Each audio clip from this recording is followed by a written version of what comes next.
I'm Reverend Dr. Crawford, and I am a professor here at Richmont Graduate University, and so grateful to be part of a team and a university that has such a breadth and history.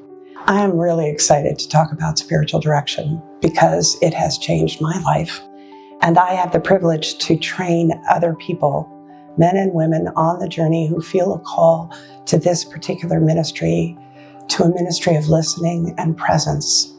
Spiritual direction doesn't fix people. Spiritual direction isn't to tell you what to do or what book to read. Spiritual direction is to help bring the presence of God in a one-on-one session, and there's also group spiritual direction. Ordinarily, you meet with a spiritual director once a month. I do.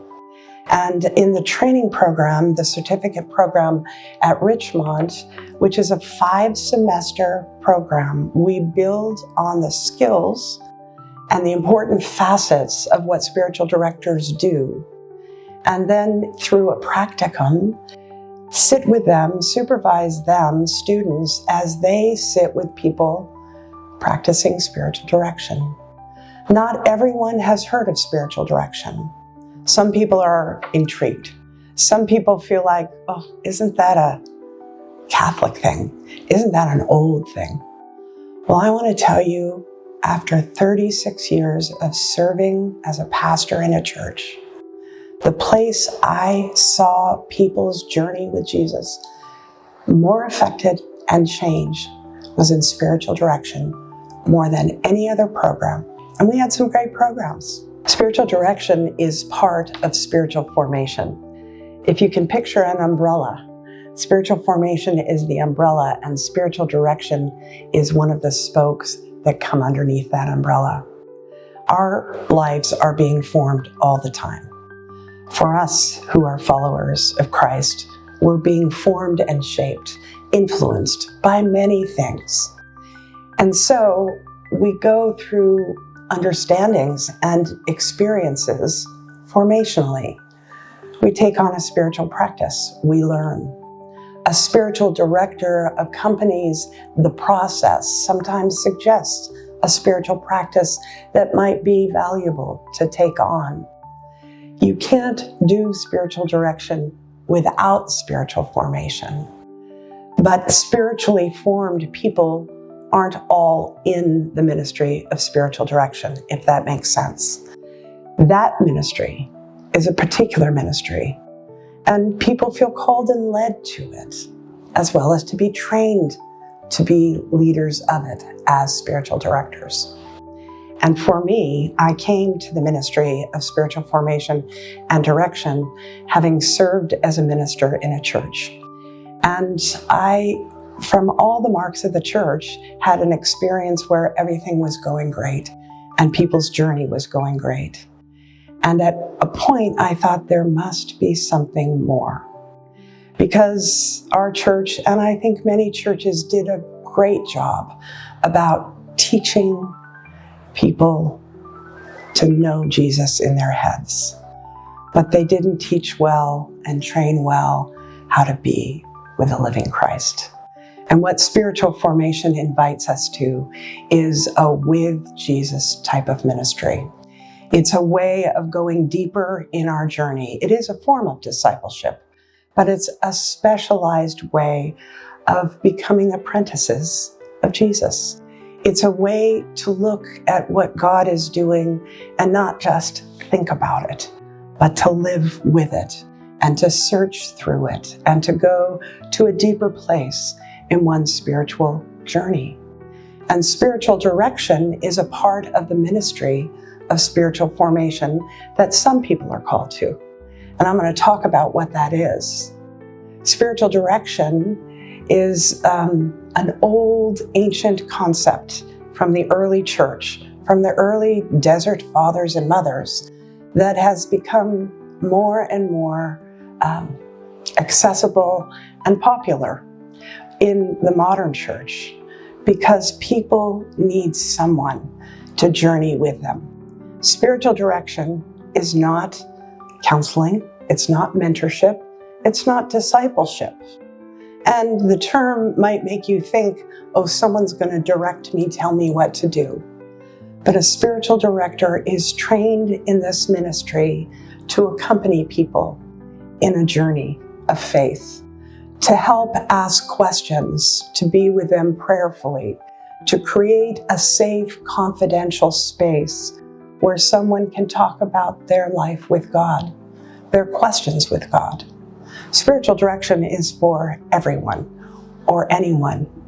For me as a pastor, being in spiritual direction was critical because I had a place to go with someone who was trained and equipped in a compassionate presence to help me explore my life of faith.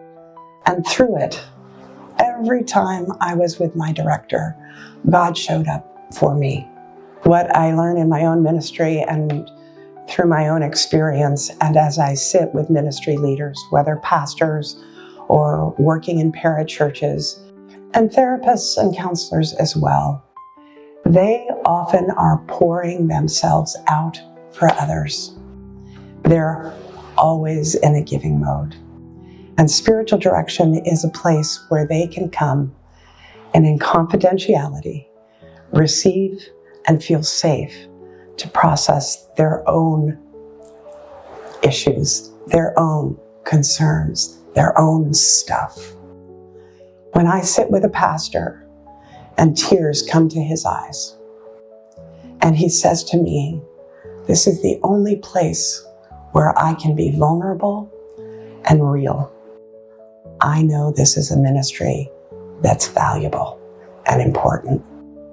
We want to serve as spiritual directors the larger church. We want to serve ministry leaders who give of themselves in their leadership, but not many are giving to them. In spiritual direction, in a compassionate, confidential, contemplative way, a director invites ministry leaders to have a safe place and to be with Jesus and to ask the hard questions they may hold. In my spiritual direction ministry, I have the privilege to sit predominantly with men and women in ministry, pastors, missionaries, people who are working in parachurches. And time again, one of the things I hear as they begin is the old ways aren't working for me anymore. I need a fresh wind of God. And Jesus loves that. The living Christ wants to bring people into a deeper and deeper with relationship. It's a with relationship with Jesus.